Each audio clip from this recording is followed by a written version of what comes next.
నమస్కారం అండి. నేను అన్నీ ఉచిత పథకాలు అంటున్నానని చెప్పేసి చాలామందికి కోపం వస్తుండొచ్చు.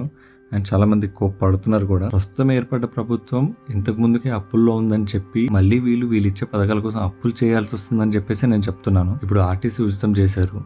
సరే, ఆర్టీసీ లాస్ అవ్వట్లేదు, గవర్నమెంట్ ఇస్తుంది కదా అని అన్నారు. రోజుకు 4 కోట్లు. ఆ 4 కోట్లు ఇచ్చేవి కూడా రాష్ట్ర సంపద నుంచి లేకపోతే అప్పు చేసి ఇవ్వాల్సి వస్తుంది కదా. 4 కోట్లు నెలకి 120 కోట్లు, సంవత్సరానికి 1440 కోట్లు. ఒక కంపెనీ పెట్టుబడి పెట్టడానికి ఒక 5,000 కోట్లు 7,000 కోట్లు పెట్టుబడి పెడుతుందంటే మనం సంబరపడిపోతాం. 2,500 ప్రతి మహిళకు అన్న పథకం ద్వారా ఆల్మోస్ట్ మనకి 25,000 కోట్లు అదనపు భారం లేదా అప్పు. నేనేమంటున్నా అంటే ఆర్టీసీ ఉచితం ఇచ్చే బదులు రోజుకు 4 కోట్లు ఆర్టీసీకి చెల్లించాల్సింది ఏదైతుందో ఆ 4 కోట్లతోటి ఏదైనా ఒక ఉపాధి కల్పించే ఒక పరిశ్రమ కానీ ఏదైనా కనీసం పేపర్ ప్లేట్స్ తయారు చేసి ఇలాంటి పరిశ్రమ గవర్నమెంట్ స్టార్ట్ చేస్తే 4 కోట్లు ఒక యూనిట్ కి ఖర్చు అయినా జిల్లాలో ఒక యూనిట్ రోజుకో యూనిట్ పెట్టొచ్చు. 30 రోజులు 30 యూనిట్లు పెట్టొచ్చు 30 జిల్లాల్లో. ప్రతి గ్రామానికి కూడా అందుబాటు